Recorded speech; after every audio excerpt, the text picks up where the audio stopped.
Last আমি যে ভিডিওটা আপলোড করেছিলাম সেটাতে ঠিক যেই কেকের কথা আমি উল্লেখ করেছি, এই হলো সেই কেকটা, যে কেকটা আমি পুরো ভিডিও শ্যুট করার পরে গিয়ে আমার মনে হলো যে আমি একটা ভুল কেকে ভুল ডিজাইন তুলে ফেলেছি। তো যেহেতু এই কেকের আমি একটু হলেও ভিডিও শ্যুট করেছিলাম, তাই তোমাদেরকে দেখাতে মন চাইলো। এরপরে বানিয়েছিলাম একটা সানফ্লাওয়ার থিমের কেক। তোমরা একটা জিনিস লক্ষ্য করবে, সানফ্লাওয়ারের ডিজাইন করার জন্য যেই নজেলটা আমি সবসময় ব্যবহার করি, এইবারে কিন্তু আমি ওটা করিনি।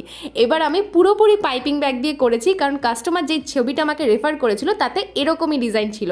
এরপরে তোমরা দেখতে পাচ্ছ একদম অন্যরকম একটা কেক, মানে এই কেকের উপর যে রকেটটা আমি বানিয়েছিলাম, আমি ফার্স্টে ভেবেছিলাম এটাতে স্টিকার ব্যবহার করব, এত খাটনি করব না, কারণ যদি একটু এদিক ওদিক হয়ে যায় ভালো লাগবে না দেখতে। তো অনেক ভাবনা চিন্তা করে তারপর শেষে আমি এটা ভাবলাম যে পুরোটাই আমি হাতে আঁকবো।